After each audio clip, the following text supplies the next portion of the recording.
Hey y'all, what's up? Coach Radigan here with Perspective to talk to you today about a simple question we always get. Coach, how can I work on my speed inside the weight room? It's very simple. I point athletes in the direction of 4 different exercises you can always implement. You can progress to make them harder, or you can just kind of keep it very simple and basic to work on it.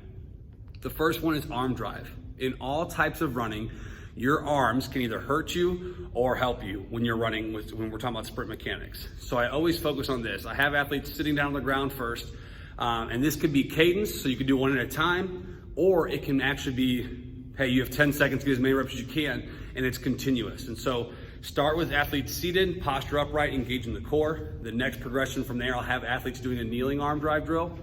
And the progression from there, I have them do standing arm drive drill. All this will do is help you progress with your sprint mechanics using your arms, because it's very important. The second one I call is stance to wall. So stance to wall, in the video you're gonna see, it's a little bit more complicated, but what you're doing is you're using a wall and you're lining up linearly as if you're like at an angle, as if you're going to already be in the perfect sprint form.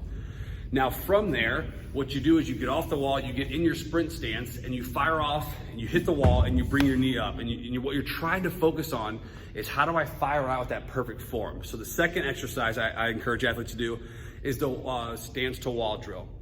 The third one, I just call them wall drills, right? So you've seen people, same posture, leaning up against the wall in a perfect sprint form, good angle form, and off a coach's whistle, off a coach's command, they can do a one knee punch, they can do a 2 knee punch, they can do a 3 knee punch. What they're trying to focus on doing is engaging, how do I learn how to fire up my hip flexor, and how do I bring my knee, keep that flexion in the foot.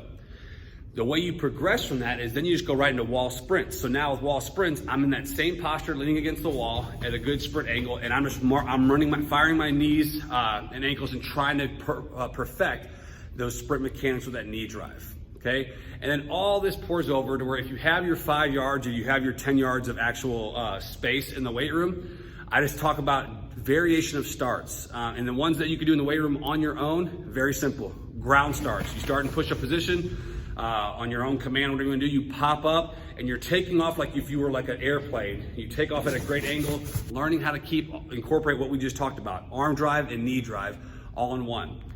From there, another progression I have athletes do is I have them focus on their falling sprints. So you come up to the top of your toes and you lean forward and you try and go as far as you can, because what you're going to train your body to do is that first step to fire out and catch you in that sprint, and you could do a sprint there. So very simple. It's not a quick fix. It's not something pretty that you see people on Instagram posting these really cool different workouts that no one's ever seen. We go back to the basics when we train athletes, very simple. So the 4 exercises you can do in the weight room to work on your sprint mechanics. One is focusing on arm drive. Arm drive is one of the most important components that we're doing when we're focusing on sprints. The second one, stance to wall. The third exercise, any variation of those wall sprints, those wall drills. So focus on the 1 leg, 2 leg march, or just a continuous march. And the last one, focus on your starts. Now with the ground starts, the following starts, we are trying to piece together the arm drive, the knee drive, the core stabilization, all into one, and finish that out. So I hope this video was helpful for you guys. If you have any questions, comments, or concerns, do not hesitate to reach out. Thanks for following Perspective. Talk to you soon.